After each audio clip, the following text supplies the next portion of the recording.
আপনি হোলির দিন সন্ধ্যাবেলা কি করবেন?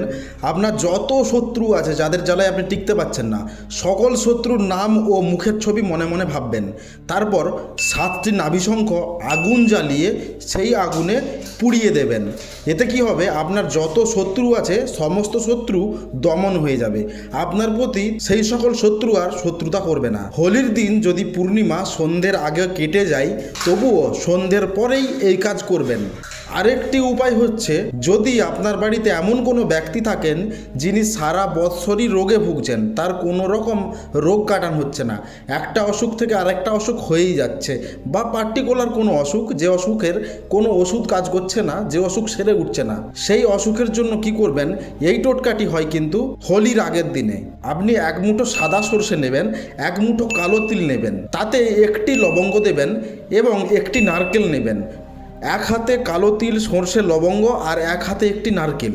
রোগীর মাথায়, রোগী যদি একদম অসুস্থ হয়ে থাকে, শুয়ে থাকে বা বসতে পারে, তো রোগীর মাথায় ঘড়ির কাঁটার উল্টো দিক অ্যান্টি ক্লকওয়াইজ 7 পাক সমস্ত কিছু ঘুরিয়ে হোলির আগের দিন, হোলি স্পেশাল লিখেছি তবে এটা হোলির আগের দিন করতে হয়, হোলিকা দমন।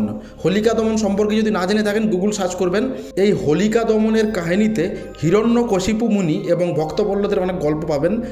হোলির আগের দিন আমাদের মেদিনীপুর জেলায় যেটা বলা হয় চাঁচড়, কলকাতা বা শহরের অনেক অনেক জায়গায় চাঁচড় উৎসব হয়, যেটার ভালো নাম হচ্ছে হোলিকা দমন। সেই দেখবেন বাঁশ বা কিছু একটা সোজা করে দাঁড় করিয়ে তাতে অনেক ডালপালা, তাল গাছের ডাল ইত্যাদি অনেক কিছু পোড়ানো হয়। যখন ওই আগুন ঝরে নিচে নামবে এবং আগুন নিভ্বে নিভ্বে অবস্থায়, তখন ওই নারকেল, সাদা সর্ষে, কালো তিল এবং লবঙ্গটি, যার অসুখ কাটছে না তার মুখ কল্পনা করে এবং অসুখগুলির চিন্তা করে ওই আগুনে পুড়িয়ে দেবেন। এতে করে যে ব্যক্তি অসুস্থ সেই ব্যক্তি সুস্থ হয়ে যাবেন, অসুখে তাকে ভুগতে হবে না। আজকের ভিডিওতে দুটো টোটকা বললাম, এক হলো মহাশত্রু দমন, এক হলো অসুখ কাটান। যদি ভিডিওতে বলা তথ্য ভালো লেগে থাকে লাইক করে যাবেন, এই তথ্য শেয়ার করে আপনার বন্ধুদের জানাতে পারেন। কলকাতার দমদম চেম্বার হবে সামনের রবিবার 8ই মার্চ 2026 সাল। যদি দেখাতে চান এই নাম্বারে হোয়াটসঅ্যাপ করে নাম লিখিয়ে নিতে পারেন।